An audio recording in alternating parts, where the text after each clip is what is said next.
हे दोस्तों, कैसे हैं आप सब। Welcome back to my channel. दोस्तों, आज हम लोग एक ऐसी कंपनी के बारे में बात करेंगे जो बेसिकली फिनेंशियल सर्विसेज उस इंडस्ट्री में है, राइट। ऐसी जो इंडस्ट्री में जो कंपनियां काम कर रही हैं, स्पेशली आजकल का जो दौर चल रहा है, पिछले 2-3 साल की बात कर ले, काफ़ी अच्छा परफॉर्म करेंगी और किया है पिछले 2-3 साल की बात अगर करें, क्योंकि ऐसी कंपनियां जो इस सेक्टर में काम कर रही हैं, जब इकोनॉमी अच्छी करेगी, जब स्टॉक मार्केट अच्छी करेगी, तो ऐसी कंपनी की रेवेन्यू बहुत ज़्यादा बढ़ेगी, राइट।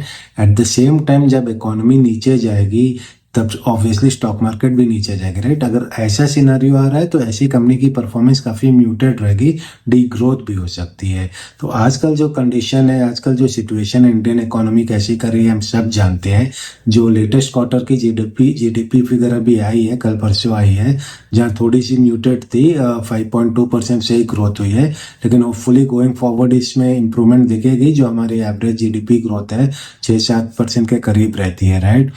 तो government spending second half of financial year बढ़ने की पूरी चांसेस है। पहले 2 क्वार्टर में काफ़ी कम थी, इलेक्शन और भी कई सारे रीजन थे। तो होपफुली आने वाले 2 क्वार्टर में यहाँ स्पेंडिंग ज़्यादा होगी, ऑलरेडी हो रही है, कुछ साइंस हैं। तो अगर ये हो रहा है तो वी होप दैट कि आने वाले क्वार्टर्स में जीडीपी नंबर्स काफ़ी अच्छी रहेंगी। एंड जीडीपी अच्छी करेगी, इकोनॉमी अच्छी करेगी, तो ऑब्वियसली और स्टॉक मार्केट भी अच्छी करेगी, right.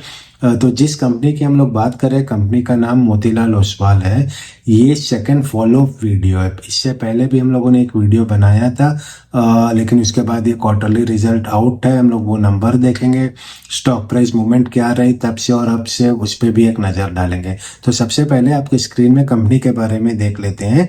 Company Motilal Oswal financial services limited, almost 57,000 इसका मार्केट कैप है, राइट। अब ये कंपनी की जो रेवेन्यू है, इनके बेसिकली जो प्रोडक्ट है, उसको स्प्लिट कर ले आप 2 हिस्सों में। एक तो इनके कई सारे प्रोडक्ट्स हैं और इनके एडवाइजरी सर्विसेज भी है, राइट। अब प्रोडक्ट के अंदर क्या क्या आ रही हैं, ब्रोकिंग आ गई, जो इक्विटी मार्केट में इन्वेस्ट करते हैं मोतीलाल ओसवाल के प्लेटफॉर्म के थ्रू, तो ये सारे ब्रोकिंग रेवेन्यू वहाँ से आ रही है। ये लोन्स भी देते हैं अगेंस्ट आपके जो सिक्योरिटीज है, म्यूचुअल फंड है, प्रोफेशनल मैनेजमेंट सर्विसेज भी, पीएमएस भी है, रियल एस्टेट फंड्स भी है, ये सारे इनके प्रोडक्ट्स है, राइट। नीचे आप देख ले, जो थर्ड पार्टी प्रोडक्ट है, इंश्योरेंस, बॉन्ड, एफडी वगैरह, ये भी इनके प्रोडक्ट्स है। अब एडवाइजरी में जो होता है, जो कंसल्टेशन होती है, वहाँ वेल्थ एडवाइजरी के अंडर भी काफ़ी सारे इनके सर्विसेज है। तो ये 2 स्ट्रीम्स हो गए जहाँ से उनकी रेवेन्यू आती है।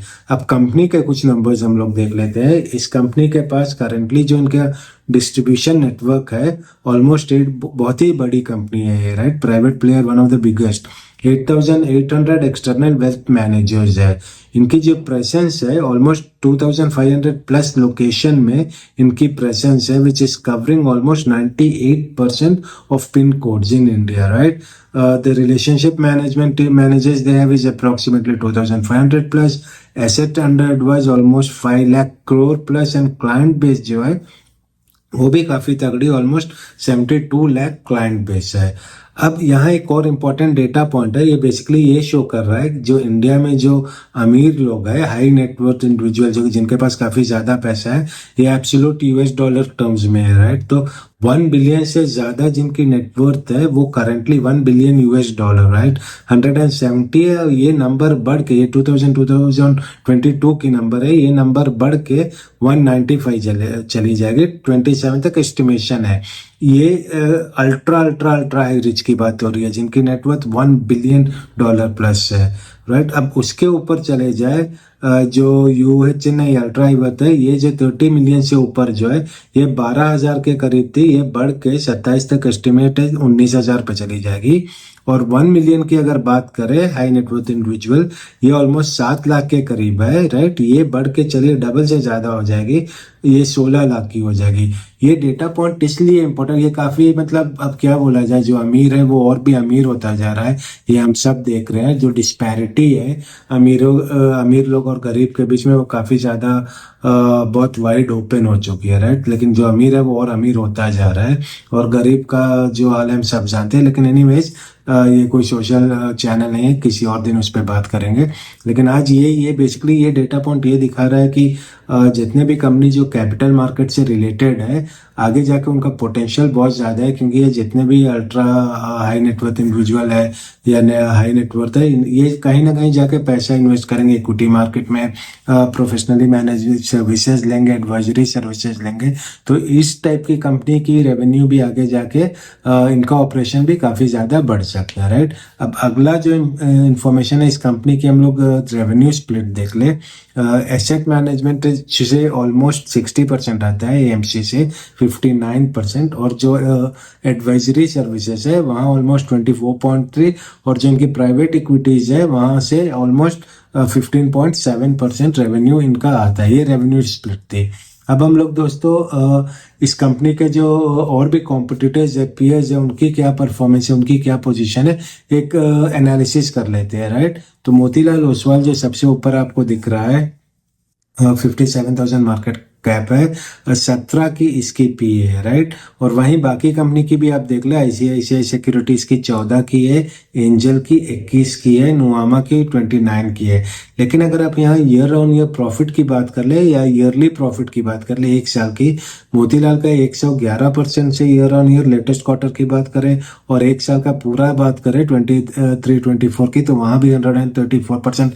तो काफी हाई नंबर है ये। सेल्स की बात करें या प्रॉफिट की ना बात करें, तो आप ये पॉज करके कंपेयर कर ले बाकी कंपनियों को भी। हम लोगों ने एंजल के बारे में भी वीडियो बनाया है, शेयर इंडिया से सेक के बारे में भी, सिक्योरिटी के बारे में भी हम लोगों ने वीडियो बनाया है। तो काफ़ी इंटरेस्टिंग कंपनी है अदर देन मोतीलाल ओसवाल। लेकिन प्रॉफिटेबिलिटी की बात करें तो this company it stands outstanding when you are comparing it with its peers, right.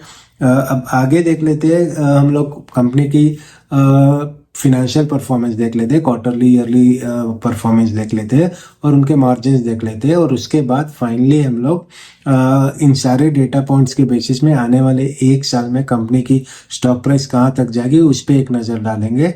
और उसके बाद हम लोग एनालाइज करेंगे कि पिछले वीडियो और आज के वीडियो में जो टाइम हुआ है उस दौरान कंपनी की स्टॉक प्राइस में क्या मूवमेंट रही है। तो क्वार्टरली रिजल्ट देखें, पिछले 4 क्वार्टर की अगर आप बात करें, सितंबर, जून, मार्च, दिसंबर, चारों क्वार्टर में सेल्स एक्सपोनेंशियली बढ़ा है, 50% से ऊपर ही बढ़ा है, राइट।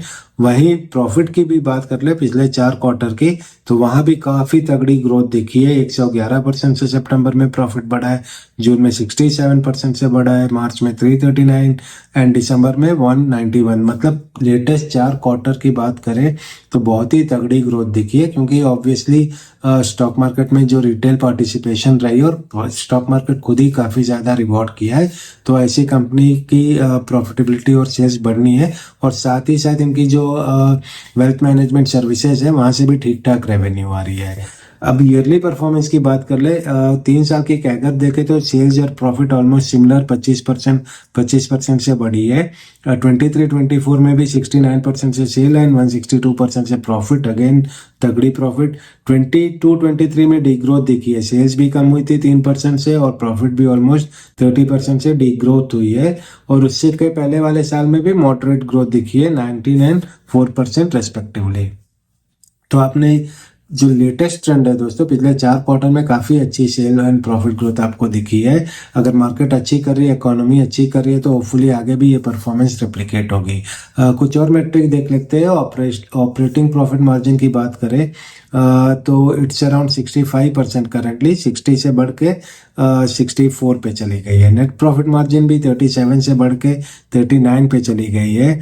कंपनी की एसेट की बात करें तो डबल हो गई है पिछले 5 सालों में, 333 करोड़ से बढ़ के 603 करोड़ पे चली गई है। और वहीं कंपनी की जो डेट टू इक्विटी है वो भी मोटा मोटी सेम ही है, 1.5 से debt to equity ratio maintain हुई है।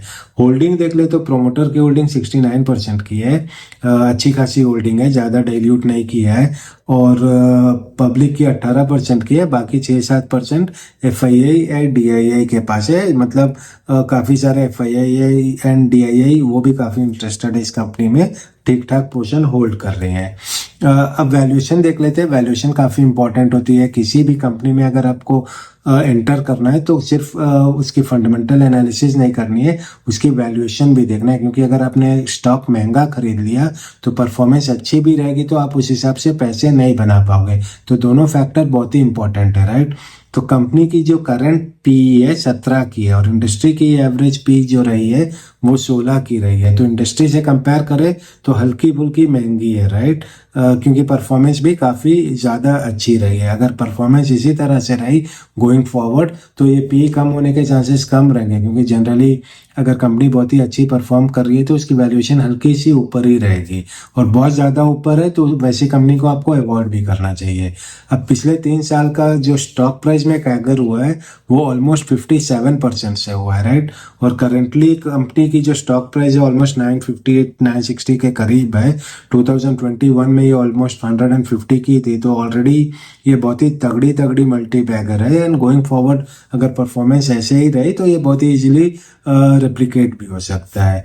अब ये सारे डेटा पॉइंट जो हम लोगों ने देखा है अब तक वीडियो में दोस्तों, इनके बेसिस में हम लोग ये जज करेंगे कि आने वाले 1 सालों में ये कंपनी की स्टॉक प्राइस कहाँ तक जा सकती है, राइट। तो सबसे पहले अगर हम लोग 3 साल की कैगर की बात करें, अगर 3 साल की प्रॉफिट कैगर 25% की थी और एवरेज पी पिछले 3 साल की 10 की रही है, अगर ये आने वाले 1 सालों में प्ले आउट हो रहा है तो आपको स्टॉक प्राइस में 27% की फॉल दिखेगी। क्यों दिखेगी? क्योंकि इधर हम ये एज्यूम करें कि पी 17 से गिर के करंट पी 17 की है, 17 से गिर के 10 पे आ जाएगी, राइट। तो डी रेटिंग हो जाएगी तो स्टॉक प्राइस 27% से गिर सकती है। सिनारियो 2 जहां हम लोग लेटेस्ट क्वार्टर को ही बेंचमार्क मानते हैं और ये एज्यूम करते हैं कि आने वाले 1 सालों में प्रॉफिट 111% से बढ़ेगी, which was the profit of current year, and the P will remain at 17। If this is going to happen in the coming 1 year, तब आपको स्टॉक प्राइस में ऑलमोस्ट 111% की एप्रिसिएशन दिखेगी। सिनारियो 3 देख ले, यहाँ हम लोग ये एज्यूम कर रहे हैं थोड़े से पी को हम लोग एक्सपैंड करें, 17 से हम लोग ये एज्यूम करें कि पी एक्सपैंड करके 20 पे चली जाएगी, but at the same time we believe here कि profit will come down to around 50% growth, right. So if this pledge out then we will see stock price appreciating by around 77%. And finally we get bit more conservative and we believe that the P will remain constant at 17% and the profit will grow only by 25%. If this is going to play out in coming 1 year, तब आपको stock price में सिर्फ 25% की appreciation दिखेगी, right. अब finally दोस्तों नीचे हम लोग ये देखते हैं, जो लास्ट वीडियो हमने बनाया था अगस्त में, तब स्टॉक प्राइस 720 की थी और अभी दिसंबर की बात करें तो स्टॉक प्राइस 960 के करीब है, which is an appreciation of almost 33%. But this is just a data point, right? In no way I'm suggesting that going forward the stock price will keep on appreciating.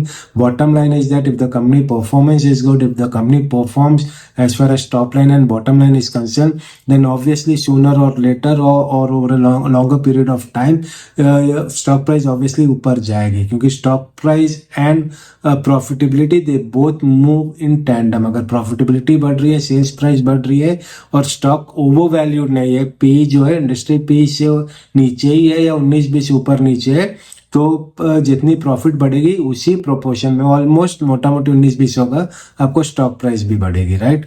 तो दोस्तों इस video को just take it as an educational video. This is not a recommendation at all from my end, right. I am not a registered advisor, SEBI से registered नहीं हूँ।